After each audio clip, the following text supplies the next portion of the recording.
কেন? আমার ভাই মরে কেন? চুক্তি নাই। শেখ হাসিনার বাংলা।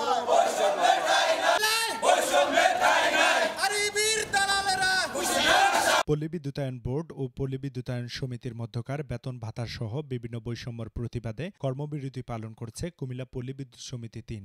গতকাল রবিবার সকাল ৯টা থেকে কুমিল্লা পল্লী বিদ্যুৎ সমিতি ৩-এর কার্যালয় সদর দপ্তর গরিপুর বাজারে অবস্থান নিয়ে কর্মবিরতি পালন করা হয়।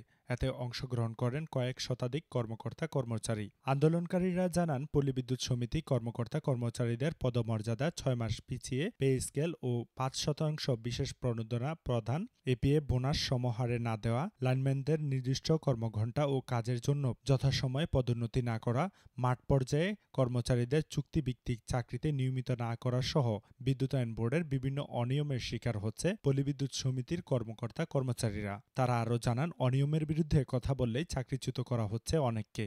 দীর্ঘদিন ধরে চলা এসব শোষণ, নির্যাতন, নিপীড়ন বন্ধ করে অভিন্ন বেতন ভাতা ও সুযোগ সুবিধা ও চাকরি বিধি বাস্তবায়নের দাবিতে মাঠ পর্যায়ে কর্মকর্তা কর্মচারীরা। দাবি আদায় না হলে আন্দোলন চলমান রাখার ঘোষণা দিয়ে আজ সোমবারও সকালবেলা তাদের আন্দোলন চালিয়ে যাচ্ছেন পল্লী বিদ্যুৎ সমিতির কর্মকর্তা কর্মচারীরা। বিদ্যুৎ সমিতি কি এটা কি সরকারি প্রতিষ্ঠান, বেসরকারি প্রতিষ্ঠান, নাকি স্বায়ত্তশাসিত, না আধা সরকারি? কোনো এখতিয়ার নাই। কিন্তু বাংলাদেশ 2013 সালে 57 নম্বর আইনে বলা আছে, বাংলাদেশ পল্লী বিদ্যুৎ অ্যাক্টে বলা আছে যে পল্লী বিদ্যুৎ সমিতিতে কর্মরত কর্মকর্তা কর্মচারী জরুরি কাজে নিয়োজিত সরকারি সেবক। সরকারি বলা হয়েছে, আমরা সরকারি সকল নিয়ম কানুন সব কিছু মেনে চলি, কিন্তু আমাদের সুযোগ সুবিধার বেলায় কোনো সরকারি সুযোগ সুবিধা দেওয়া হয় না। অনেকে 10-20 বছর এক পদে আছে, তার কোনো প্রমোশন নাই, 20 বছরও এক পদে আছে। আমাদের মিটার রিডার, আমাদের লাইনম্যান অনেকে চুক্তিভিত্তিক আছে, যে সিস্টেমে যেখানে সংবিধান পরিপন্থী চুক্তিভিত্তিক চাকরি, এই সিস্টেমের প্রাণ আমাদের অনেক লোকবল ঘাটতি আছে, তাদেরকে এখনও নিয়মিত করা হচ্ছে না। বাংলাদেশ পল্লী বিদ্যুতায়ন বোর্ডের 80টা পল্লী বিদ্যুৎ সমিতিতে 40,000-45,000 কর্মকর্তা কর্মচারী যদি প্রস্রাবও করে দেয়, তাহলে আরবি ভেসে যাবে। আরবিতে মাত্র 1,000 কর্মকর্তা কর্মচারী। এই জন্য সারা বাংলাদেশের সকল পল্লী বিদ্যুৎ সমিতির সাথে একাত্মতা ঘোষণা করে আমরা অভিন্ন সার্ভিস কোড, সকল বৈষম্য দূরীকরণ করে আমরা প্রতিবাদ জানাই এবং জরুরি সার্ভিস ব্যতি রেখে আপাতত আমরা কাজে কর্মবিরতি দিই।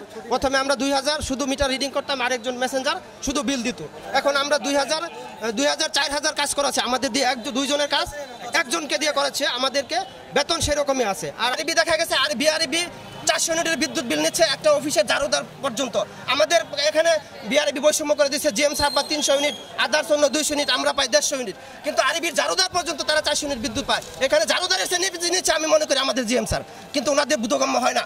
বিলিং সহকারী যে পরিমাণ কাজ করে, শ্রম দেয় এই সমিতিতে, নিয়মিত বিলিং সহকারী তার সমানই কাজ করে, তাহলে আমাদের কেন এত বৈষম্য? আমরা কেন এত বৈষম্যের শিকার হবো? আমরা আরবির বৈষম্য চাই না। যেখানে আরবি বলতে তারা আমাদের শাসক, তারা একদিকে আমাদের শোষণ করে, আসলে আমাদেরকে নিয়ন্ত্রণ করে না বা পরিচালনা করে না, তারা আমাদেরকে শোষণ করে। যারা জীবনের ঝুঁকি নিয়ে রাত দিন, ঝড় নেই বৃষ্টি নেই কাজ করে যাচ্ছে, এবং বিদ্যুৎ লাইন এটা আপনি জানেন যে সাপের চেয়ে ভয়ঙ্কর, যেখানে মৃত্যুর সাথে সবসময় লড়া, তাদের জীবনে চুক্তিভিত্তিক। কালকে যদি মরে যায়, একটা লেবার মূল্যে যেরকম তার 1 টাকা বেনিফিট নেই, তার চিকিৎসা ভাতা নেই, কিছু নেই, ফ্যামিলি খরচ নেই, একই অবস্থা। গার্মেন্টস যদি কাজ করে তারও একটা শিফটিং আছে, শিফটিংয়ের পরে তার একটা আছে। আমাদের এরকম কোনো নির্দিষ্ট কিন্তু আমরা রাত দিন পরিশ্রম করছি, আমাদের সিস্টেমও আছে, অনেকের ওভারটাইম পাই, কিন্তু আমরা পাই না। আমরাই একমাত্র সিস্টেমের জন্য খাটি, আমাদের স্যাররা আমাদের পরিচালনা করে, আমরাও সেভাবে পরিচালিত হই। রাত বিরাত যখনই ডাকে তখনই আমরা আসি, মোবাইলও বন্ধ রাখতে পারি না, আমরা আসি। আমাদের আজকে থেকে 7-8 বছর আগে আমরা পাস করে বসে আছি, আমাদের কোনো প্রমোশন নেই। আমাদের একটা কোটা সিস্টেম চালু করে রাখছে, কবে কোটা খালি হবে, কবে শূন্যতা হবে, কবে আমাদেরকে প্রমোশন দেবে আমরা আদৌ জানি না। আমাদের এখানে সর্বাঙ্গে ব্যথা, আমরা ওষুধ দিব কোথা? আমাদের এখানে একই নিয়োগ প্রক্রিয়ায় আমরা এখানে এসেছি, একই রকম ফর্মালিটিস এসেছি, কিন্তু আমাদের এখানে রাত দিন তফাৎ। হচ্ছে একই প্রতিষ্ঠানে, কিন্তু আমরা হচ্ছে সৎ ছেলে, আমাদের কোনো পরিচয় নাই, আমরা বলতে পারি না আমরা লাইনম্যান। আমাদের মানুষ বলে যে আপনারা কি চাকরি করেন, আমরা বলতে পারি না যে আমরা লাইনম্যান চাকরি করি। আমরা হচ্ছে সৎ সন্তান। যদি এই ভিডিওটা ঊর্ধ্বতন কর্তৃপক্ষের কাছে যায়, আমি বলবো আপনারা দয়া করে সমিতিটাকে বাঁচান।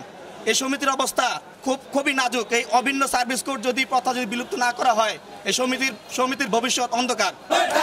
বৈষম্য মানি না, আরবি নিপাত যাক, আরবির বৈষম্য মানি না, বঙ্গবন্ধুর বাংলায়, বঙ্গবন্ধুর বাংলায় আন্দোলনের মাল কেন? জবাব চাই। নিম্নমানের মাল কেন? টিভি বিনোদনের পাশাপাশি খবর।